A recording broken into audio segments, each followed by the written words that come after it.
যিশু দাসের গান না? আরে আপনি দেখছি হিন্দি গানও জানেন? হ্যাঁ, আমার ঠাকুমা তো সবসময় এই গানই গাইতো। দিদি এই যে চা। জানেন? গানটার মানে জানি না হয়তো, তবুও গুনগুন করি। আন্টি এর মানেটা খুব ভালো জানে। Ajit, somebody is following us. Don't look now, just behind me.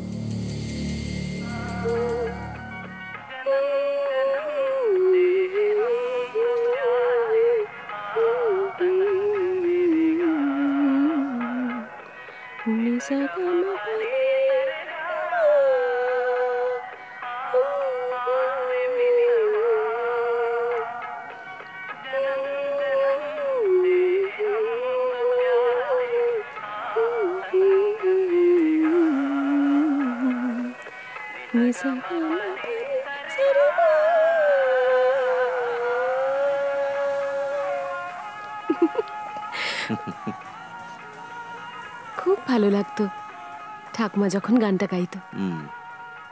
তো আপনার ঠাকুমা আছেন কোথায়? আমাদের গ্রামেই ছিল, এখন কানাডায় থাকে।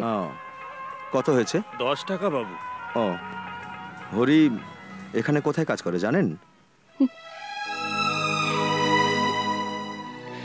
ও আসলে কাজে যায়নি, আমি আপনাকে মিথ্যে বলছিলাম। আমার উপর রাগ করে চলে গেছে, এই জন্যই হয়তো আমাকে দুঃখ দিচ্ছে। এটা পাবলিক প্লেস। হরি আসতে পারেনি, তার একটা কারণ আছে। আসলে ওর অ্যাক্সিডেন্ট হয়েছে।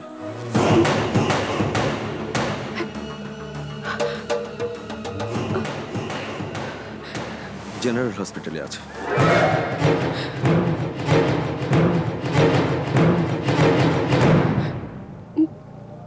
আচ্ছা, আপনার এখানে কোনো রিলেটিভ আছে কি?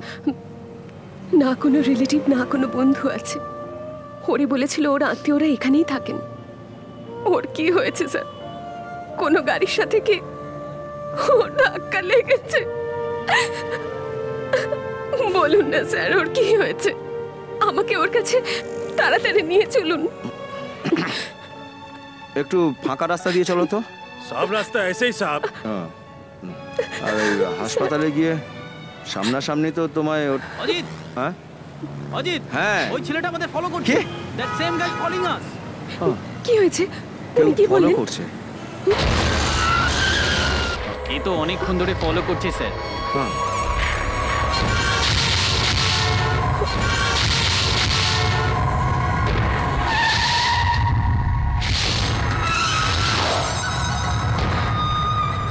সামনে সামনে মেট্রো স্টেশনের কাছে রাখো। ঠিক আছে।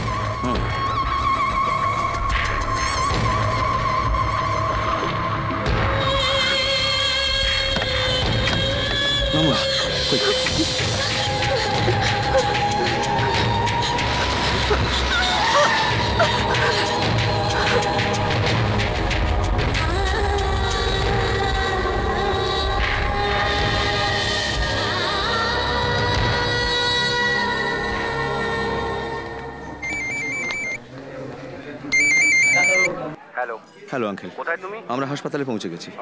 আর ওই ক্যাশ লেখার সামনে লিফটের গেটে আছি। কোন ফ্লোরে যাবো uncle? First floor. First floor যাবো?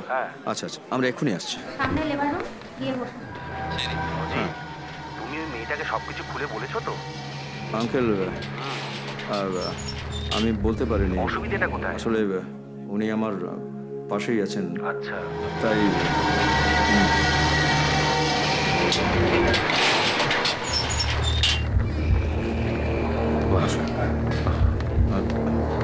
কেমন আছেন এখন? মেডিসিন নিচ্ছেন তো? ভালোই আছে।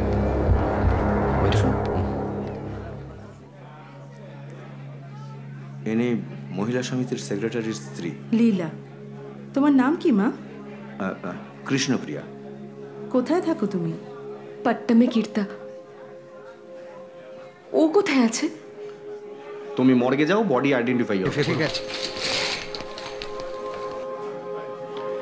একটু শোনো।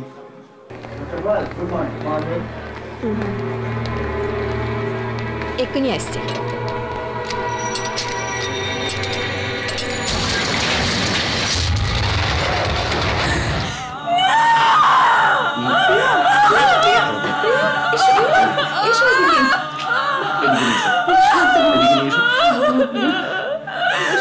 ভেবেছিলাম ওর হাতে পায়ে কোনো চোট লেগেছে। আপনি কেন আমাকে এখানে নিয়ে এলেন? বলুন কেন আনলেন? কেন আনলেন? আমার কি হবে? আমার কি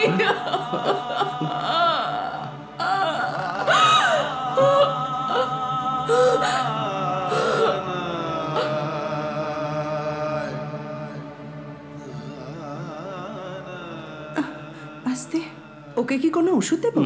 তার কোনো দরকার নেই, একটু জল ছেটালেই ঠিক হয়ে যাবে। এই রকম পরিস্থিতিতে অজ্ঞান হতেই পারে।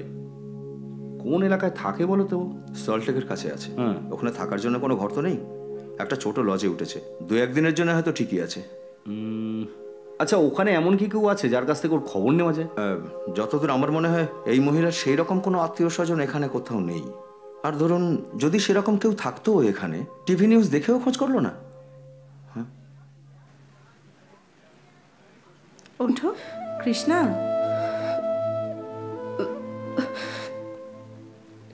জলটা দাও, নাও জলটা খেয়ে নাও। কাউকে খবর পাঠাবে?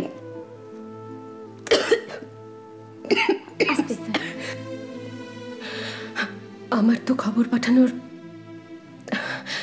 এখানে তেমন কেউ নেই। হাজব্যান্ড কোথায় কাজ করতেন? সিগারেট কোম্পানিতে ফোরম্যানের কাজ করত। কোথায়? আইটিসিতে? আইটিসিতে কাজ করলে বেনু সব জানতে পারতো, কারণ ও তো ওই ক্লাবের সেক্রেটারি। আমি বেনুকেই ফোন করেছি। হ্যালো। হ্যাঁ হ্যালো বেনুদা, অজিত। হ্যাঁ, কোথায় আছো? আমি জেনারেল হসপিটালে আছি, যে জন্য কল করছি। আমার একটা ইনফরমেশন দরকার। কি বলো? তোমার ওখানে হরিকুমার বলে কোনো ওয়ার্কার আছে কি? ওর একটা অ্যাক্সিডেন্ট হয়েছে। ওয়ার্কার হলে আমি নিশ্চয়ই জানবো। আমার এখানে 2 জন হরি আছে। একজন হলো হরিহরণ নায়ার, আর একজন হরিশ। আজ সকালেই দেখা হয়েছে ওদের সাথে। ও, আমি তোমাকে পরে কল করছি। ঠিক আছে, থ্যাংক ইউ। আচ্ছা ঠিক আছে। ওকে। কি বললো? ওই নামে ওখানে কেউ কাজ করে না। আমার অনুমান ঠিকই ছিল, মেয়েটাকে কেউ ধোঁকা দিয়েছে। পুলিশে একটা খবর দিলে হয় না? তার কোনো দরকার তাতে কোনো অসুবিধা হবে না।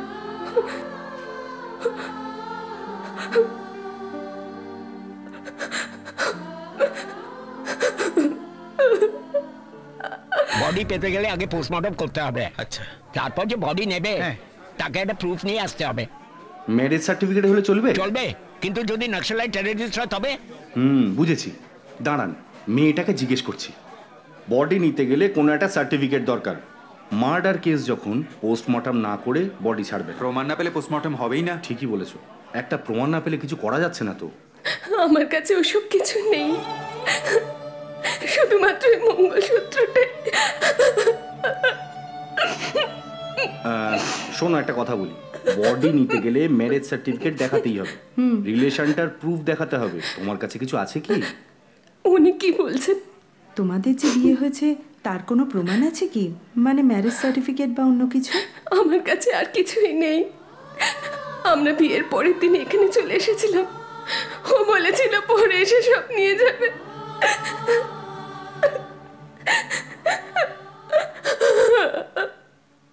আমার তো মনে হচ্ছে এই ব্যাপারটায় নাক না গলানোই ভালো, কারণ লোকটা নকশাল নাকি টেররিস্ট নাকি অন্য কিছু, মেয়েটা তো কিছুই বলতে পারছে না। লোকটার একটু খোঁজ নেওয়া দরকার। বুঝলাম, কিন্তু এই অবস্থায় কিভাবে ওকে আমরা কথাটা জিজ্ঞাসা করব? একটু ভেবেচিন্তে দেখো। বডি পেতে দেরি হবে, ততক্ষণে আপনারা থানায় গিয়ে কাগজপত্রে সই করুন। ঠিক আছে, 1 মিনিট। পুলিশ স্টেশনে গিয়ে এসব বলে লাভ নেই। আমাদের হাতে এমন কোনো কাগজপত্র নেই প্রমাণ হিসেবে। বডিটা এই অবস্থায় না নেওয়াই ভালো। পুলিশ স্টেশনে এই সব কেসে অনেক রকম ফর্মালিটিস থাকে, আর গ্রামের মতো কবর দেওয়ার কোনো ব্যবস্থাও এখানে নেই, ইলেকট্রিক চুল্লিতেই দিতে হয়। আর বডিটা নিয়ে যাওয়ারও তো অনেক খরচ। তুমি খুব ভালো করেই তোমার নিজের অবস্থাটা জানো। এখন যা করতে হবে তোমাকেই করতে হবে। বুঝতে পারছো কি বললাম? আমি কিচ্ছু জানি না স্যার, আমার কেউ নেই। বডি নেওয়ার জন্য অনেক সমস্যার সম্মুখীন হতে হবে বলে দিচ্ছি। পুলিশ স্টেশনে অনেক আমি তো এটাই বলছি, যদি আমরা ডেড বডিটা না নিই তাহলে এরা ডেড বডিটা কয়েকদিন রেখে দেবে। এরপর কোনো খোঁজ না পেলে মেডিকেল স্টুডেন্টদের হাতে বডিটা তুলে দেবে। কি বলেন সিস্টার? দেখুন, সেটা আপনাদের ব্যাপার, কিন্তু বিনা প্রমাণে বডি নিলে আপনারাই পড়বেন বিপদে।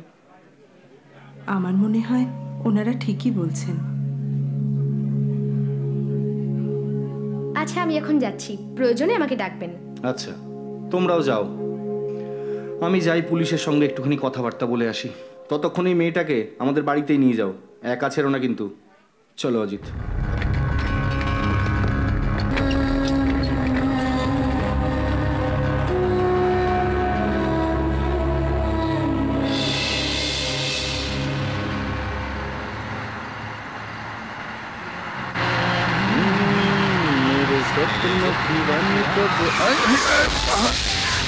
বাপরে, মাথা মোটা কোথাকার।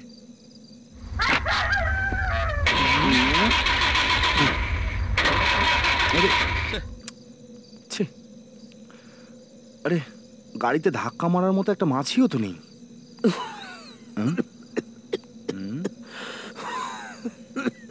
ও দাদা, একটু ঠেলে দিন না।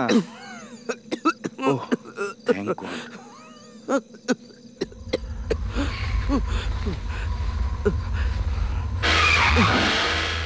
ধন্যবাদ দাদা। আমাকে একটু লিফট দেবেন? হ্যাঁ হ্যাঁ, কেন দেবো না। জাস্ট আ মিনিট, খুলে দিই। উঠে আসুন।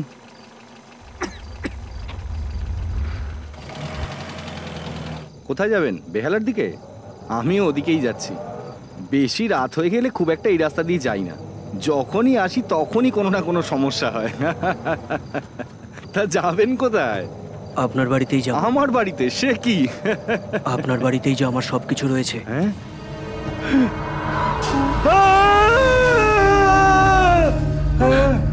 কি হয়েছে? আগে আমাকে একটু জল দাও।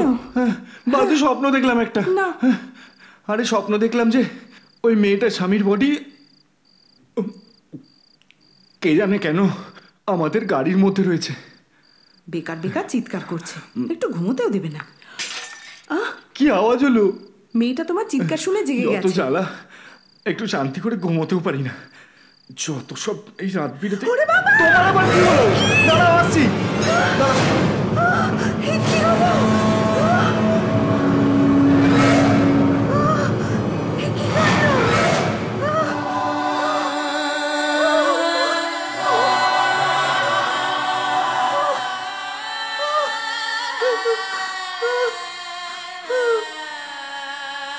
দেখো কি করেছে মেয়েটা।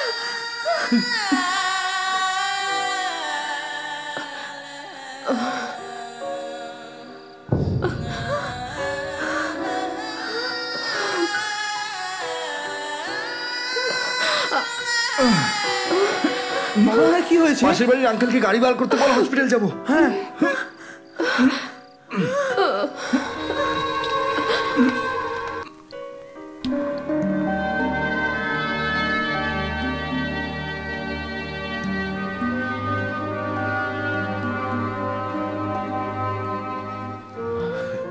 স্বপ্ন দেখে আঙ্কেল যদি না জেগে যেত তাহলে তুমি আর বাঁচতে না। কি? আমি তো মরে যেতেই চেয়েছিলাম, কিন্তু পারলাম কই। আরে এইভাবে কান্নাকাটি করো না তুমি। যদি তোমার কিছু হয়ে যেত তাহলে আমরা সবাই তো ফেঁসে যেতাম। কি এমন হলো যে তুমি মরতে চাইছো? আমার বেঁচে থাকাটা আপনাদের কাছে সমস্যার কারণ। এভাবে অচেনা জায়গার টুকরে টুকরে বাঁচার থেকে মরে যাওয়াই ভালো। এরকম একদম করো না তুমি, একদম। ঈশ্বর আমাদের বাঁচিয়ে রেখেছেন এই পৃথিবীতে কিছু কাজ করার জন্য। এটা বুঝতে পারো না? দাঁড়াও, একটা জিনিস দেখাই। কত হ্যাপি ছিলে তুমি কৃষ্ণা, কি সুন্দর গাইছিলে তুমি। এই কণ্ঠ কি ঈশ্বরের দান নয় মনে করো তুমি? কজন পায় এমন কণ্ঠ? হুম?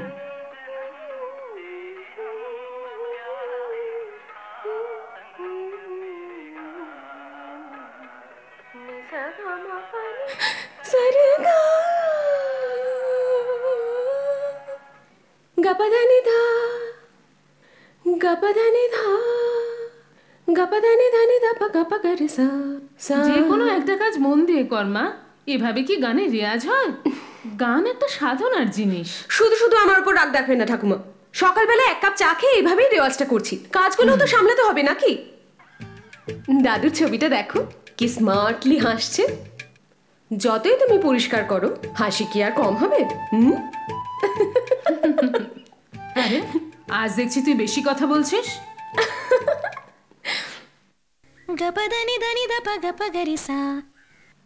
এই সুরে কি প্রবলেম? আরে আমি তো আর লতা মঙ্গেশকর নই। সিনেমার গান গাওয়ার সময় সুর একটু এদিক ওদিক হলে কি পুলিশ ধরে নিয়ে যাবে? তবু মেয়েটা হার মানবে না। আরে কতদিন তুই এরকম করবি? তোকে তো একদিন অন্যের ঘরে যেতে হবে। আমি কোথাও যাব না তোমাকে ছেড়ে। আরে আমার জ্ঞান হতেই মা বাবাকে হারিয়ে আমি ঠাকুমার কাছে মানুষ হয়েছি।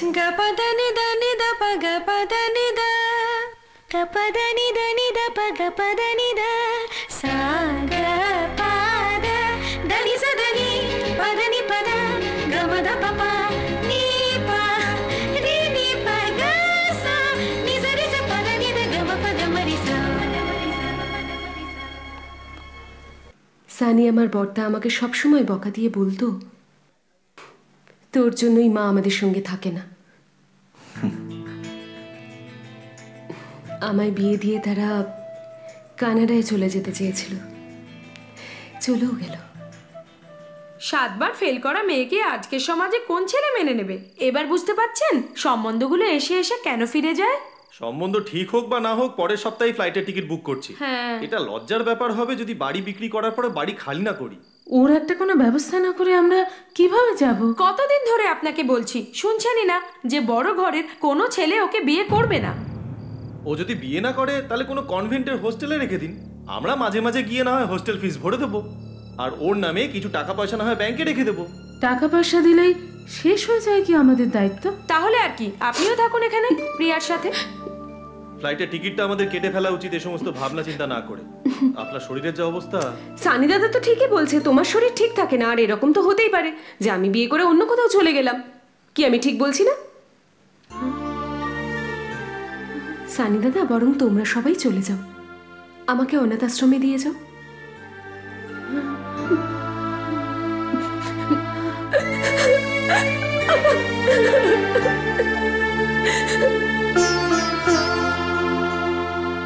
বেশি দিন আমাকে আশ্রমে থাকতে হয়নি। মনে হয়েছিল যে ঈশ্বর আমাকে যার জন্য বানিয়েছেন তাকে আমি পেয়ে গেছি। স্যার ছুটিতে এসেছে আর আন্টি এই সম্পর্কটা সম্বন্ধে জানে। আর স্যার তো গানটা ভীষণ ভালোবাসে, আর স্যারের তো কলকাতায় খুব নাম ডাক। আর তুমি গান জানো শুনে স্যার তোমার সঙ্গে সম্পর্ক করতে চায়। আমি কোনো গায়ক নই, তবুও কলকাতার মতো শহরে থেকে রবীন্দ্রসঙ্গীতের উপর একটা ভালোবাসা জন্মেছে। আর সঙ্গীতকে তুমি ভালোবাসো বলে তোমাকেও ভালোবেসে ফেললাম। আসলে আপনার মতন সঙ্গীত আমি শিখিনি, মাঝে মধ্যে গুনগুন করি।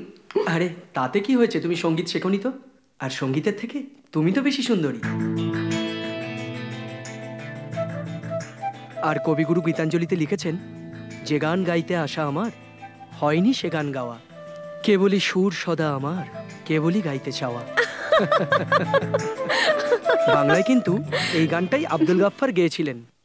গান আমার কত মধুর সুরে গাইলাম, পারো তো মনে রেখো, গান পারো তো মনে রেখো। আর যদিও গান গাওয়াটাই আমার কাজ। ওর সাথে কথা বলে মনে হচ্ছিল যেন আমার কত আপন, মনে হচ্ছিল যেন আমি নিজের বলে কাউকে পেলাম।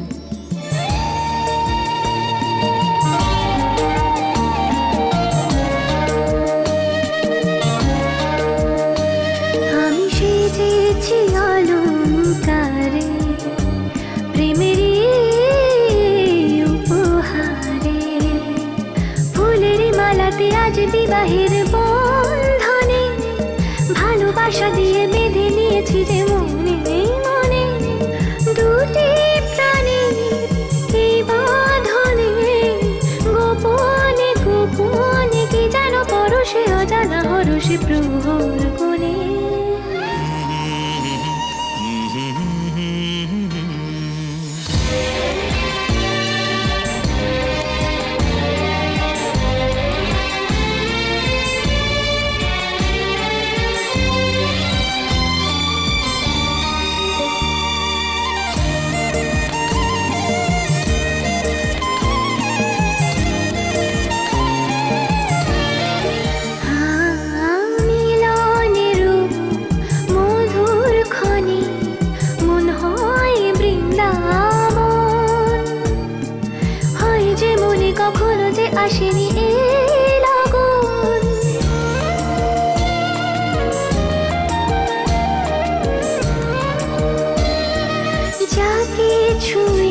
চলো এখানে বসি। হরি আরে আরে এই হলো আমার ফ্রেন্ড। নমস্কার। কলকাতা ভালো লাগছে তো? আরে ও হলো অবাঙালি, অন্য কোনো ভাষা বোঝে না, এখনো সবকিছু বুঝে উঠতে পারিনি। ধন্য হলাম কি যে পেলাম আমার জীবন জুড়ে, তবু কেন সে যায় গো সরে দূরে দূরে।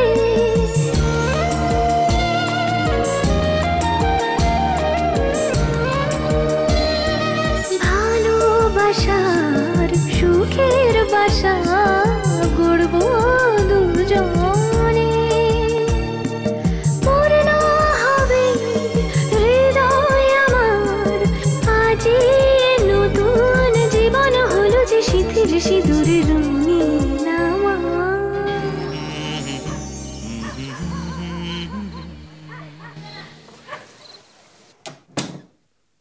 আরে তুমি কি বলো তো, এখনো রেডি হওনি? আরে তাড়াতাড়ি চলো, বস ওয়েট করছে। আমরা এখন কোথায় যাব? ক্রমশ প্রকাশ্য। তার আগে চটপট রেডি হয়ে নাও তো, দেখো কি এনেছি। আহা, ফুলের মালা। বেল ফুলের মালা আমার ভীষণ ভালো লাগে, জানো তো। দেখলে তো কি করে তোমার পছন্দের কথাটা জানলাম। তাড়াতাড়ি করো, দেরি হয়ে যাচ্ছে। মনে আছে দুদিন আগে বলেছিলাম 5 স্টার হোটেলে নিয়ে যাব, আজকে আমরা ওখানেই যাচ্ছি। না বাবা, অত বড় হোটেলে যেতে আমার ভীষণ ভয় লাগে। ভয় কিছু খেতেই পারবো না। বড় বড় হোটেলে যাওয়া আর বড় বড় লোকেদের সঙ্গে মেশাটাও তো দরকার। আমরা একটা গ্যাস স্টোভ নিয়ে 8 কিলো চাল সেদ্ধ করে খেলে অন্তত আমাদের পেটটা তো ভরবে। যখন অন্য জায়গায় শিফট করবো তখন ভাববো। Hello, yes boss. আর কতক্ষণ সময় লাগবে? আধ ঘন্টার মধ্যে ওখানে পৌঁছে যাব। ওকে, তাড়াতাড়ি আয়। ওকে। বুড়োটা তোমার গান শোনার জন্য অপেক্ষা করছে। কে গো? তোমায় বললাম না, আমার বস। না বাবা, আমি কারোর সামনে গান গাইতে পারবো না। এরকম হলে আমি ওখানে যাব না। এই দেখো, যাব না বলছে। তুমি জানো ওখানকার কলকাতার কত মেয়ে নাচ করে, গান করে? ওরা সবাই কিন্তু এখানকার কলেজে পড়ে। ওরা কত টাকা কামায় তুমি জানো? ছিছি, তুমি যে কথাগুলো বলছো সেগুলো শোনাও আমার পাপ। তোমার মনে এসব কথা আসে কি করে? আরে বাবা, এটা কি গ্রাম?